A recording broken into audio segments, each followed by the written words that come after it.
Om Namo Bhagavate Vasudevaya. Om Namo Bhagavate Vasudevaya. Om Namo Bhagavate Vasudevaya. So it's the 15th, 14th? 15th. Oh, my watch is on. 15th of July, 2024. We're in Hillsborough, North Carolina, New Goloka. A reading from Śrīmad-Bhāgavatam, Canto 10, Chapter 53, Text 4. 4.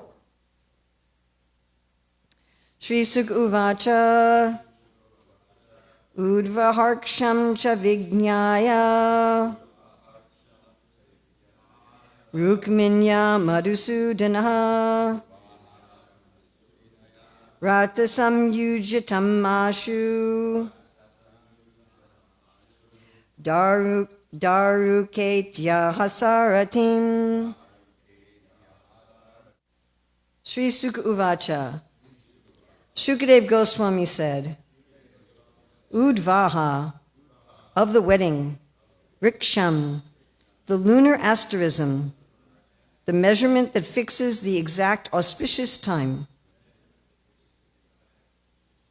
Cha, and Vignaya, knowing, Rukminyaha, of Rukmini, Madhusudanaha, Lord Krishna, Rataha, the chariot, Samyujyatam, should be readied, Ashu, immediately, Daruka, O Daruka, Iti, thus, Aha, he said, Sadatim, to his driver.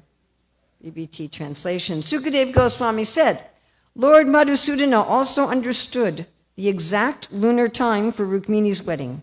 Thus he told his driver, Daruka, ready my chariot immediately. So there's no BBT purport. I'm just going to read Srila Jiva Goswami's commentary. Out of affection, she had told him to come surrounded by soldiers. She also told him to come secretly, unknown to the enemy. It was proper for her to speak in this manner, with the desire to protect her, and because of his and her shyness in front of the people, he went alone. That is the intention of this verse. He particularly understood Vignaya, the constellation of the marriage, externally from the messenger and from astronomy, and internally because of his omniscience. In another form previously, he had eagerly destroyed the race of demons, Madhusudanaha. This shows his kingly nature and indicates his future victory. It also indicates that like a bee, Madhusudana, becoming unsteady in greed for the fragrance of the lotus, he had become unsteady on thinking of Rukmini.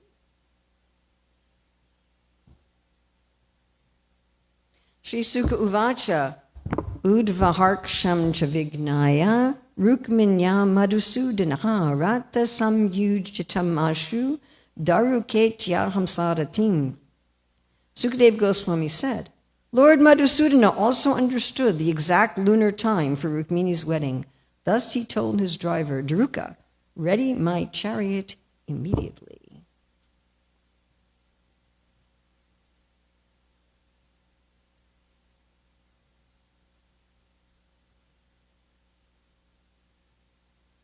So here we see some of Krishna's wonderful qualities. One of the things, we're supposed to meditate on Krishna's name, qualities, form, and pastimes.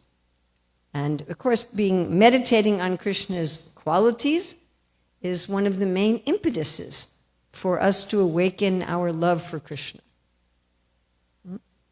So these qualities as an impetus can be understood in one of two ways. They can be understood as the impetus of Krishna himself. Oh, Krishna, who is such an expert judge of time, place, and circumstance.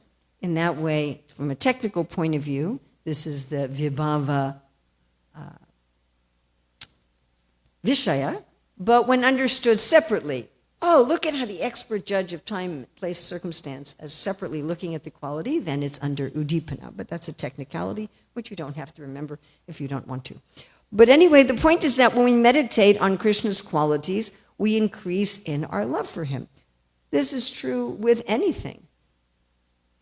Right? There are people who fall in love with and spend their whole time studying about the eating habits of some obscure frog in some obscure river in the world, isn't it? Right? They spend their whole life meditating on such things. Because even if you meditate on the qualities of any aspect of Krishna's creation, it becomes very absorbing. You become very attached to it. Have we all had this experience? Yes? Even if you're going to buy some new socks or something and you meditate on their qualities, you can become attached to your socks. Oh, they last forever and they dry quickly and they'll cushion my feet and so many things. So if that's possible with ordinary things in this world, how much more is that possible with the Supreme Lord, the reservoir of all qualities? I was just, this morning, I was reading Krishna book about Mother Yasoda binding Krishna, and Prabhupada was referring to Krishna as the reservoir of all pleasure, and I was just, the source of everything. So we want to look at 4 of Krishna's qualities today that are related to this verse. One is that he's an expert judge of time, place, and circumstance, which is related to his knowing what is the proper time to go. Another is his heroism, that he's a great hero. Another is how he's protecting the surrendered souls. And then I hope to spend a good chunk of time on how he's controlled by love, especially in regard to this word Madhusudana. So expert judge of time, place, and circumstances. This is also one of the qualities of the liberated jiva, by the way. Knowing what to do when, in what circumstance, and how. And I find this particularly fascinating in regard to charity in the gunas. So if you give charity to the right person for the right cause, with the right attitude, but at the wrong time, your charity goes into tamagun. Right? Like if you're sleeping and I wake you up, hey, I want to give you some charity. Or you're sitting on the toilet, I want to give you some charity. Or you're in the middle of a discussion with, the president, hey, I want to give you some charity. It pushes it into tamagun. Just choosing the wrong time. And we've seen, I'm sure we've all seen in our life, that when we get timing wrong, everything is a catastrophe. If you just do something at the wrong time. And so there is a whole science in the Vedas about timing. Just like Srila Prabhupada wanted us all to, wake up early. Ta-da! Drum roll. Something that's not so popular anymore in the Hare Krishna movement. And actually, when we look at Srila Prabhupada's instructions for the education of children, again, this is very unpopular, but one of the instructions he repeated the most often was have them wake up early and attend Mangalarti. So now we have, anyway. Of course, I know one devotee, when I was saying to him, so are you going to Mangalartik? He said, well, when I wake up, it's Mangalartik somewhere in the world. I said, that doesn't quite make it. So there's different times that are good for different things. Just like yesterday, I went out shopping at 8 o'clock in the morning. I did grocery shopping at 8 o'clock in the morning, and it was very pleasant because the stores were empty. The parking lot was empty. The stores were empty. I could just get in, get what I needed, and get out. There weren't any lines. It was very, very easy. Or, when you're driving somewhere, if you're driving somewhere at 2 o'clock in the morning, the roads are empty. And other times, you're stuck in traffic. So there's these different times, knowing what's the right time to do something, what's the right circumstance. And Krishna's not just the time. He's also thinking of the circumstance. He's thinking, well, Rukmini told me that I should bring an army. Of course, Balaramaji does come with an army. So he does end up having an army there. But he says, Rukmini told me to come with an army, but she also told me to come secretly. So, and also I don't want to embarrass her. You know, in one sense, their love is very public, but in another sense, it's private. So Srila Jiva Goswami says, you know, he wants to keep some little privacy going on here. So he says, I'll just go alone with my driver. So he's figuring out the time, the place, the circumstance, how to get everything right. And Krishna explains this in the Bhagavad Gita as something that's at least in Sattva Gun, when you know what is to be done, what is not to be done, what is binding, what is liberating, what is to be feared, what is not to be feared. You know what to do, when, and how. This has got to be one of the major questions that people ask me, you know, everywhere in the world. What do I do? I'm in this situation. What do I do? What do I do when, with whom, how? So Krishna's expert at figuring that out. Srila Rupa Goswami gives the example in Bhakti Rasamrita Sindhu as of the Rasa Leela, where Krishna goes, oh, it's autumn, we have a full moon, let's have a dance. The right time and the right place. And we see here that Krishna is understanding the time. Anybody remember what Srila Jiva Goswami says? How does Krishna understand? He gave 3 ways that he understood. Anybody remember?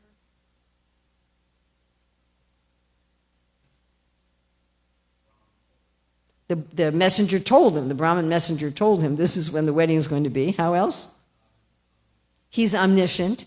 And one more. He knows astronomy. So he learned very well. Remember from Sandipani Muni, Krishna only had to go to school for 64 days. Not like most of us that have to go to school for like 13, 15 years, but 64 days. So he understood astronomy. In other words, he could look at the position of the stars and figure out what was going on. Plus, he heard it from the Brahmana. Plus, he's omniscient. So in the same way, we should understand time, place, and circumstance from our inner purification. We're not going to be omniscient like Krishna ever, ever, even in a liberated state. But from our inner purification, at least that we're living a life in sattva, or hopefully above the modes. So our inner purification, and also from hearing from authorities what is the proper time, and also from having general knowledge. Srila Prabhupada said all the brahmacharis should be trained so that they know something of everything and everything of something. So meditating on how Krishna is this perfect judge of time, place, and circumstance. He always knows what to say, whom, what to do, when, in what way to get the result. I was just thinking of Vrikasura, when Vrikasura is chasing Lord Shiva, trying to kill him. And the Lord knows, okay, if I appear to be a Shiva brahmachari and I come out and I tell him, oh, son of Sakuni, I know your parents. Please rest your body.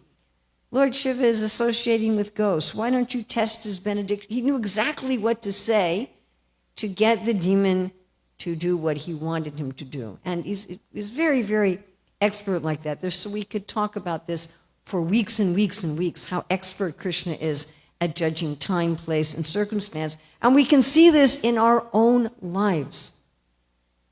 Everyone has experience how Krishna has adjusted our own life.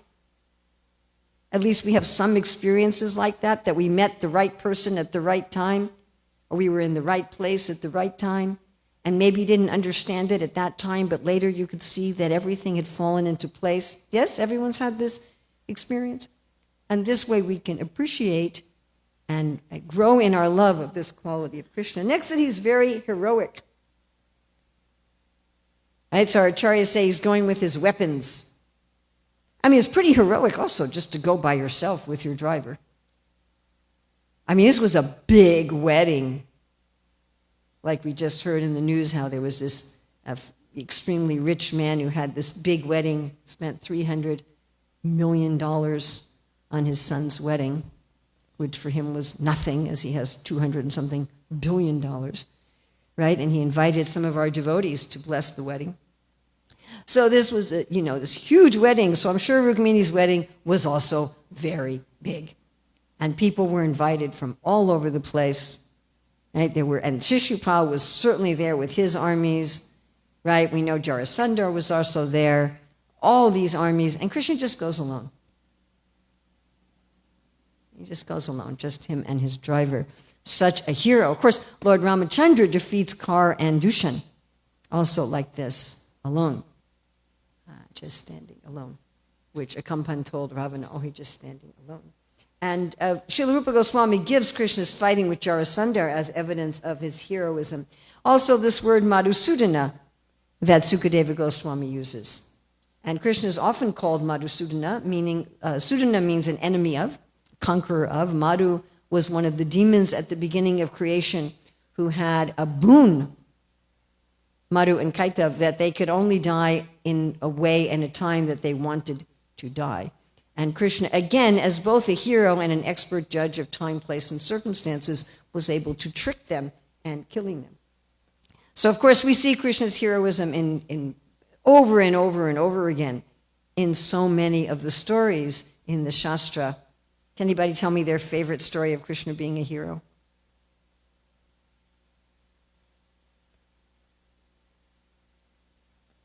Nobody has any stories?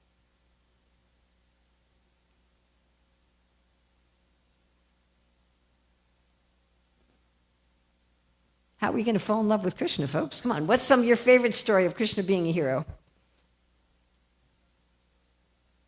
Coming as Lord Chaitanya. Right, Sarvabhauma Bhattacharya said, you can save the whole world, but saving me is a big deal. Yes, Mother Krishna Priya.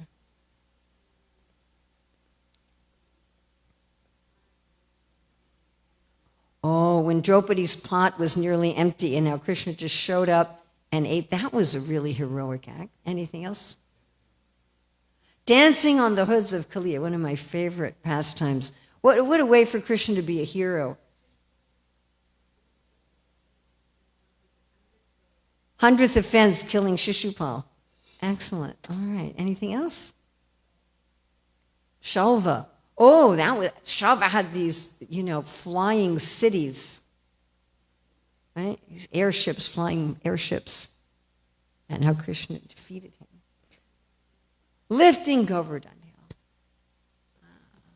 Yes, one of the examples of Dhirodatta, Krishna as being very heroic and very noble, his lifting of Govardhan Hill. And we see, like you were talking about Srila Prabhupada comparing him to the Brahmana messenger, but we can also see Srila Prabhupada as the Senapati of Krishna coming and heroically picking us all up, correct? Yeah. So Krishna's devotees are also very heroic, right? Maharaj, Srila Prabhupada gave him the name that he's the servant of Krishna, the hero. And then the protector of the surrendered souls. So Rukmini's like, help, help. He's like, okay, I'm coming to get you, and I'm coming right now. Right now, we're just about to read in the upcoming verses how he gets there very, very quickly. So I think about Bibhishan. That Bibhishan was born in a demon family. Externally, ostensibly, he was a demon. And when he comes to surrender to Lord Ramachandra, so Lakshman even is saying, hey, you can't accept this, Bibhishan. He's disloyal to his brother. Why would you trust anyone who's disloyal to his brother? And the monkeys are also saying, hey, a demon is a demon. Like, tigers don't change their stripes. He's a demon. You can't trust him. And Hanuman speaks up and he said, but Bibhishan spoke in my favor in the assembly. And Lord Ramachandra says, anyone who surrenders to me, I will accept them. He said, even if Ravana surrenders to me, I will accept. And of course, Bibhishan then crowned him as the king of Lanka even before the battle. And Bibhishan was very instrumental in defeating Ravana, especially defeating Indrajit. Some other examples of Krishna being the protector of the surrendered souls.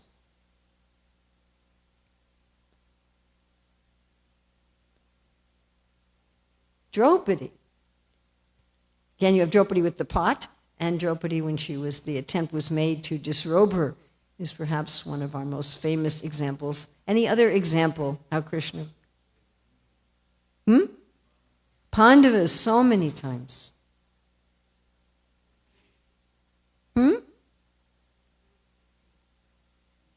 Oh, okay, Parikit. That was also a last-minute thing. How he enlightens Arjuna, so protecting the surrendered souls with knowledge. I like that. Krishna calls it a sword of knowledge.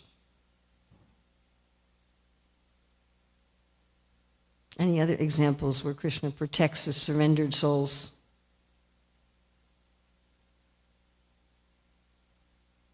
Prahlad Maharaj.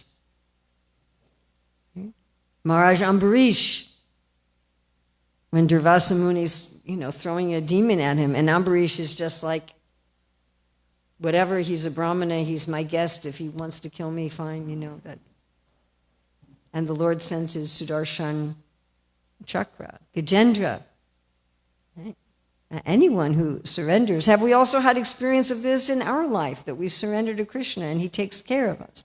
He doesn't necessarily take care of us quite in the way that we expect it always. It's not always quite according. Like here, Rukmini gives a very specific plan. Okay, I'm going to go to the temple. When I come out of the temple, you kidnap. And Krishna actually follows Rukmini's plan. At least that doesn't always happen in my life. Like I'll go to Krishna and I'll say, hey, Krishna, this is my problem. Would you solve it like this? And he's like, no, I'm going to solve it like this. He doesn't like my plan. He comes up with a better one. But he certainly does protect us. And again, sometimes his protection of us is something that doesn't seem like that in that moment. Have you had experiences like that? Where something happened in your life and you thought, oh, this is a catastrophe. And it actually was something that was protective. I'm not going to discuss the details, but this just happened to me yesterday. I was having a conversation online with one devotee, and I was making a request, and she said, oh, but there's this and this and this. And I'm like, whoa. Then later she wrote me, she said, oh, I shouldn't have told you that. I said, no, I'm very happy you told me that. By telling me that, Krishna acted through you to protect me from a situation that was not good for me. So Krishna works like that. He protects us in various ways. I mean, it can even be what moment you get into your car. Yeah? I was once driving many, many years ago from here to Atlanta. And in the last stretch, I was on the highway by myself. There was no other cars in either direction. I was probably going about 70. And all of a sudden, a car came from the other direction. And it bounced over the median. And it went right in front of my car, like 1 meter in front of my car, and bounced into the woods. And had my car been just 2 yards ahead, it would have gone right into the driver's side of the car. And either I wouldn't be in this body at all, or I'd be here in a, extremely disabled state. And those were the days before cell phones, and I was the only one who saw the car go into the woods. I pulled off at the next exit and called the police and said there was a car there. And I was thinking, had my timing been just different by a few seconds, I would have been in a crash. I also thought, had my timing been different by a few seconds, I wouldn't have known that driver went there. Nobody else would have seen the driver, been able to find it. But sometimes we don't know. Something happens, oh, I forgot this in my room. I got to go back to my room and get it. And so you're delayed by 5 minutes, and maybe you don't know what Krishna has protected you from. It's very interesting. But has everyone had these sort of experiences? Something happens and you see, oh, Krishna's protected me. Your flight got canceled and you went on a different flight and you saw how everything fit together. Yeah? So Krishna's always protecting the surrendered souls. This is one of the 6 items of surrender, feeling that Krishna's my protector. I was just, reading a Krishna book this morning where the devotee says, Krishna can save me, Krishna can protect me. But we trust that even if Krishna doesn't apparently protect me, that actually he's always protecting me. And the last one I want to look at is how Krishna is controlled by love. I think you were talking about this the other day. This is one of the qualities of devotion and prema, that Krishna gets controlled by the devotee. And Srila Rupa Goswami gives 2 examples of this in Bhakti Rasamrita Sindhu. that Mother Yasoda can tie Krishna up, and how Sudama Vipra was able to win the heart of the Lord. But here I want to look at this in particular with this word Madhusudana. So Madhusudana can mean the killer, the Sudana, the conqueror of Madhu, but it's also a name, Madhusudana is also a name for a bumblebee. Madhu meaning honey, Sudana the conqueror of honey, one who conquers honey, one who controls honey. And so Krishna is also called Madhusudana. And as Srila Jiva Goswami writes about in his commentary to today's verse, that Krishna is like a Madhusudana, he's like a bee who's very attracted to Rukmini. He's attracted by her love. And we have a nice verse that Sri Chaitanya Mahaprabhu sings when he's touring South India and he goes to an Nrsimha temple in regard to Lord Nrsimhadev. Does anyone know that verse? It's a nice verse to know. Si Nrsimha, Jai Nrsimha, Jai Nrsimha, Jai Nrsimha Dev, Praladesha, Jaya, Padma Muka, Padma Bringa. Bringa means a bee. Praladesha, Jaya, Padma Muka, Padma Bringa. Padma Muka is the lotus face. So that Lord Nrsimhadev is like a bringa, he's like a bee, who's always attracted to the Padma Muka, the lotus face of Lakshmi Devi. So just like Krishna here is always attracted to Rukmini, so Lord Nrsimhadev, that he's the Prahlad Esha, he's the ruler of Prahlad Maharaj, and he's always like a bumblebee at the face of Lakshmi Devi. And then we have, I hope it's all right if I sing this. This is from Srila Jiva Goswami. Abhinava Jala Dala Sundara Drita Mandara Drita Mandara Shrimuka Chandra Chakora Jaya Jaya Dev Hare Jaya Jaya Dev Hare. Like a new cloud full of water, you are beautiful. Holding Govardhan hill, holding Govardhan, to her moon face you're a chakora. All glories to Lord Hari. All glories to Lord Hari. So there, instead of a bee, Krishna is being compared to a bird. That the chakora bird is always attracted by the moonlight. And in the same way, Sri Mukha Chandra Chakora. So Sri Mukha Chandra, the beautiful moonlight face of your beloved Chakora, you are like a bird. And of course, we can say, well, that's Krishna with his consort, but Krishna is also attracted by us when we have pure love. Krishna is also attracted by us when we have pure love. And I've told this story so many times about how when I was in Sao Paulo, I was giving a class, and there was this one woman who had a very young baby, like 1 month-old baby. And during my entire class, she's holding her baby, and she's looking at her baby's toes for the entire class. And I thought, A, you've seen your baby's toes before. B, your baby's toes are not extraordinarily different from the toes of any other baby. Sorry about that. But because it's your baby, and you have love for your baby, you're fascinated by your baby's toes. So we are very insignificant from an objective point of view. In fact, from an objective point of view, our insignificance is so extreme, it's almost incalculable. How extremely insignificant and tiny and irrelevant we are. If you look at the universe, and this is one universe, and all the galaxies and the planets, and one planet, and on this planet, I mean, sorry folks, but most people don't even know that we exist. And even if we become so famous that 100 billion people show up for our funeral, in 1,000 years, nobody will know that we exist. We're so insignificant. But for Krishna, when we love him, we become very significant, and he's very attracted. He's very fascinated by us.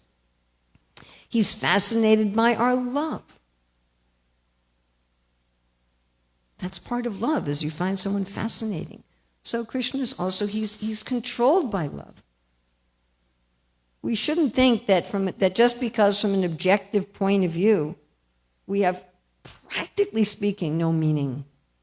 I mean, the amount of meaning we have is so infinitesimal that you can't even talk about it. But our measurement is 1/10,000th the tip of the hair. But from Krishna's point of view, we're very, very, very, very valuable, especially when we have love. Now, the devotee also feels this way towards Krishna. And Srila Prabhupada writes, this is in, Krishna, now I've got to go all the way back up and then I'll have to find it again. So this is in 1:11:26. He quotes from Srila Rupa Goswami's very nice song. He says, "The pure devotees are always hankering after the lotus feet of the Lord. The lotus has a kind of honey which is transcendently relished by the devotees. They are like the bees who are always after the honey. Srila Rupa Goswami, the great devotee acharya of the Gaudiya Vaishnava Sampradaya, has sung a song about this lotus honey, comparing himself to the bee." So this is a frequent comparison, that the devotee is like a bee, looking at Krishna at the lotus. So here's Prabhupada translating the song. "Oh, my Lord Krishna, I beg to offer my prayers unto you. My mind is like the bee, and it is after some honey. Kindly, therefore, give my bee mind a place at your lotus feet, which are the resources for all transcendental honey. I know that even big demigods like Brahma do not see the rays of the nails of your lotus feet, even though they are engaged in deep meditation for years together. Still, O infallible one, my ambition is such, for you are very merciful to your surrendered devotees.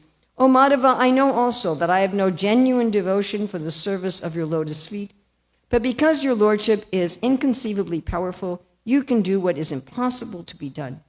Your lotus feet can deride even the nectar of the heavenly kingdom, and therefore I am very much attracted by them. O Supreme Eternal, please, therefore, let my mind be fixed at your lotus feet, so that eternally I may be able to relish the taste of your transcendental service." Okay, so is it okay if I sing this? Is that all right? Krishna Deva Bhavantam Vande Mana Manasa Madhukaram Arpaya Nijapada Pankaja Makarande Yadyapi Samadhishu Vidira Pasyati Natava Nakagramarichin Idamichami Nisamyam Tava Chutta Tadapi Krita Bhuta Vichin Bhaktirudan Chapi Yadyapi Madhava Natwai Kripa Bhuta Vichin Parameshvara Tadapi Tavadika Durgata Gatana Vidatri Ayam avilodata yadyasanatana kalita dutta rasabaram nivasatu nityami hamrita nindini vindan madhuri masaram. Krishna Deva, I offer this prayer. May my mind like a bee become offered at your feet, which are lotuses of nectar. Although in deep samadhi, even Brahma cannot see your toe tip shining so brightly. Still I desire this, for I've heard, O Achyuta, waves of your wondrous mercy. Although devotion rises to you, O Madhava, mine isn't even a small seed's worth. But because you are the supreme controller of all, you make impossible things possible. Lord of eternity, I'm fully fixed this day, tasting your wonderful sweet rasa. It defeats heaven's nectar, may my mind always stay there, relishing the essence of Madhurya. So this is a very nice song by Srila Rupa Goswami about how we want our mind to be a bee at the honey of Krishna's lotus feet. And we can meditate on how Krishna's mind is like a bee at the lotus face of his beloved, how he's a protector of the surrendered souls. He's a great hero, and he's an expert judge of time, place, and circumstance.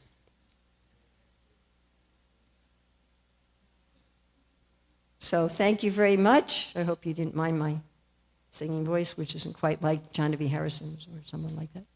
So thank you, Srila Prabhupada ki jai. Śrīmad-Bhāgavatam ki jai.